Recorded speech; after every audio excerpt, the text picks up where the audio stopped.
Hi friends, welcome back to my channel. ఇవాళ తెలుగు బోధనా పద్ధతుల్లో 3వ లెసన్ వచ్చేసి ప్రణాళిక రచన పాఠ్య గ్రంథాల గురించి అయితే ఈ వీడియోలో చూసేద్దాం. వచ్చేయండి.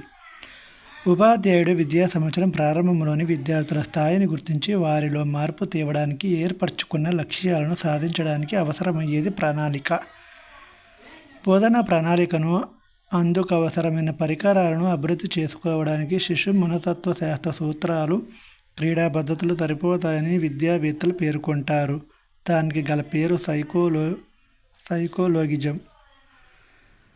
యునెస్కో విడుదల చేసిన ప్రపంచ భాషా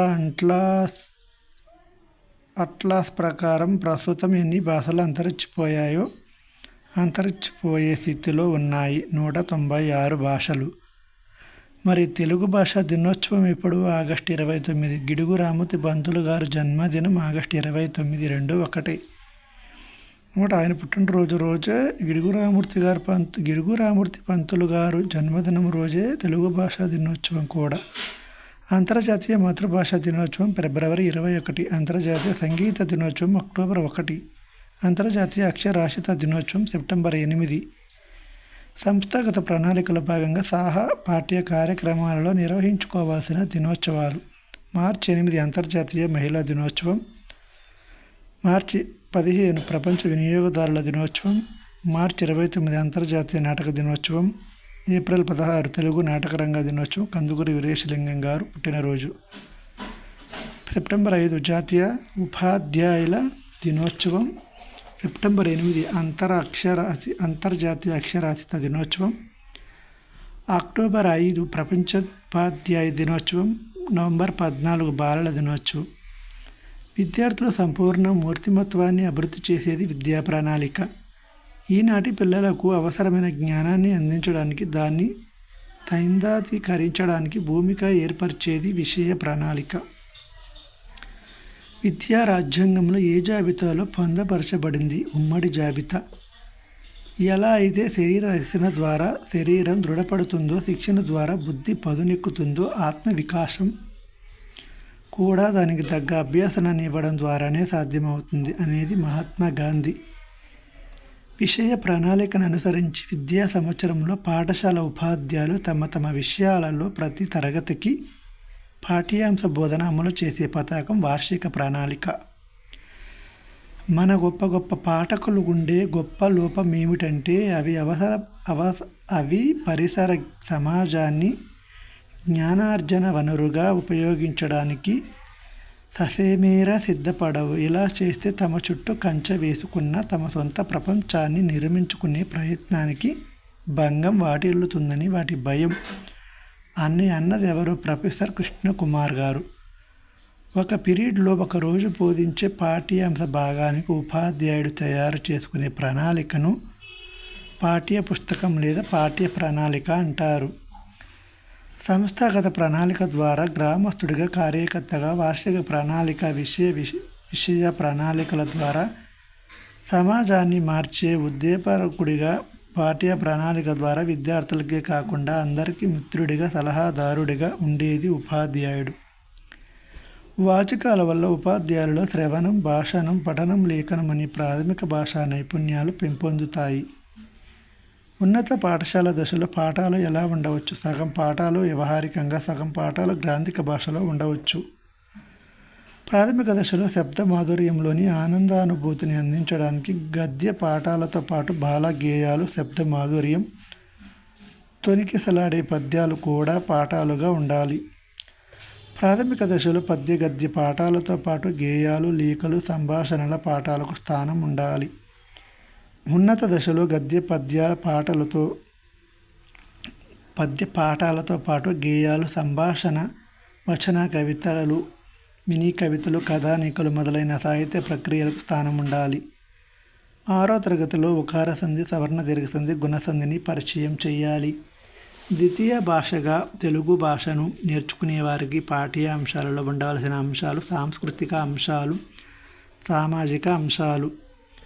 ద్వితీయ భాషగా తెలుగును అభ్యసించే వారికి ఉపవాచకం ఈ తరగతిలో పరిచయం చేయాలి. 8వ తరగతిలో ఉపవాచకంలోని భాష విద్యార్థులు చదువుతున్న తరగతి కంటే క్రింది తరగతి స్థాయిలో ఉండాలి.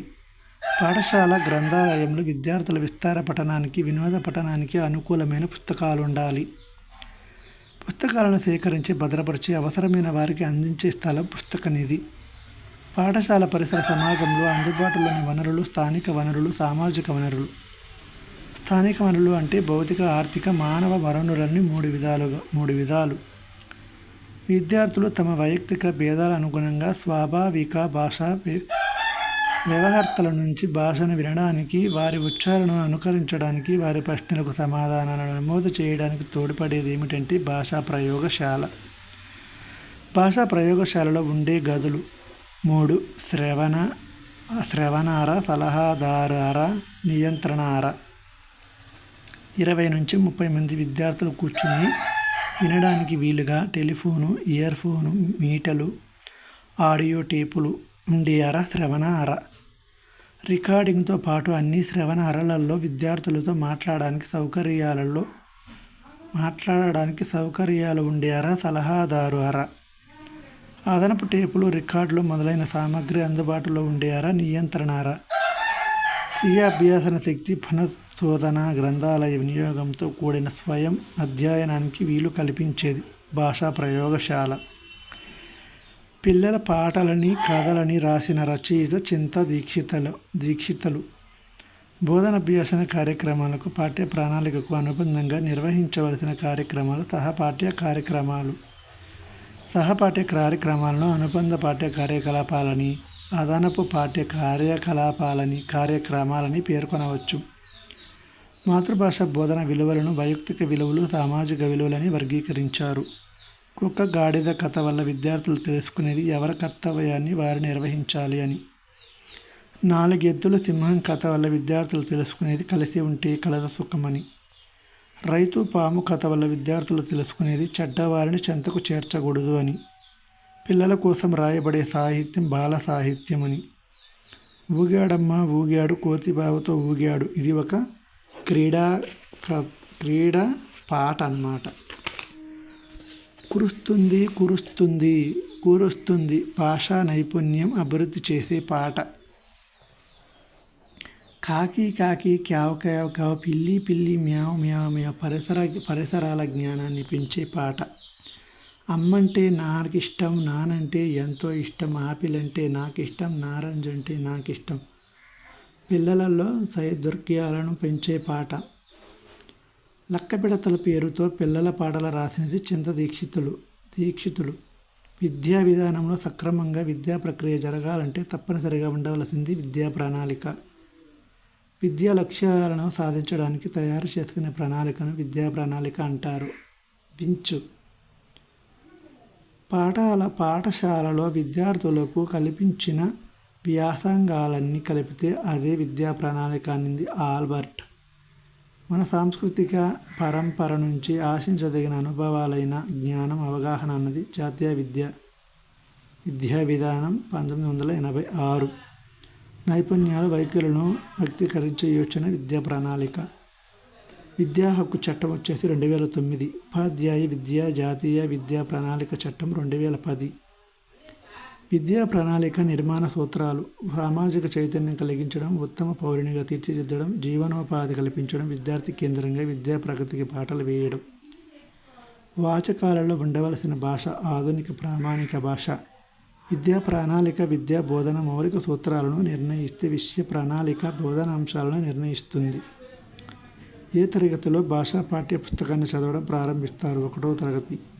ఉత్తమ పాఠ్య పుస్తకానికి ఉండే 2 లక్షణాలు: బాహ్య లక్షణాలు, అంతర లక్షణాలు, బాహ్య లక్షణాలు ఉంటాయి. పాఠ్య పుస్తకం అంతర లక్షణాలు: భాషా రచన, సాహిత్యం. క్షుణ్ణ పఠనానికి ప్రధాన వాచకం తప్పనిసరిగా ఉండాలి. విస్తార పఠనాన్ని అలవాటు చేయడానికి ఉపకరించే సాధనం ఉపవాచకం. వాచకం భాషా జ్ఞానాన్ని పెంపొందిస్తే ఉపవాచకం విషయావగాహనను పెంపొందిస్తుంది.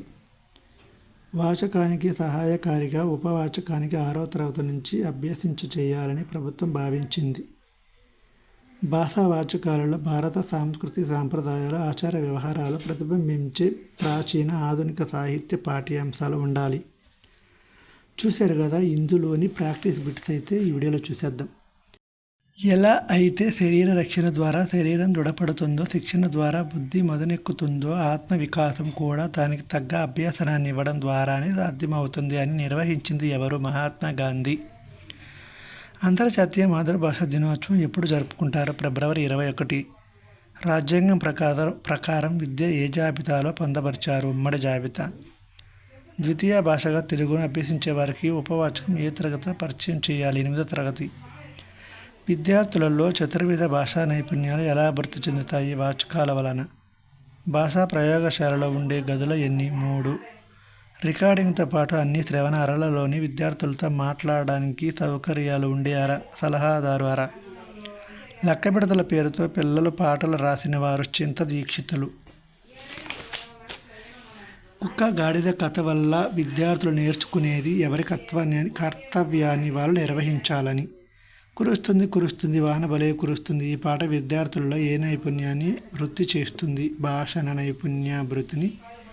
నైపుణ్యాన్ని వృద్ధి చేస్తుంది. చూశారు కదా ప్రాక్టీస్ బిట్స్. అలాగే వీడియో ఎలా ఉందో కామెంట్ చేయండి. అలాగే వీడియో నచ్చితే లైక్ చేయండి. ఇలాంటి మరిన్ని వీడియోల కోసం మన ఛానల్ సబ్స్క్రైబ్ చేసుకెళ్ళండి.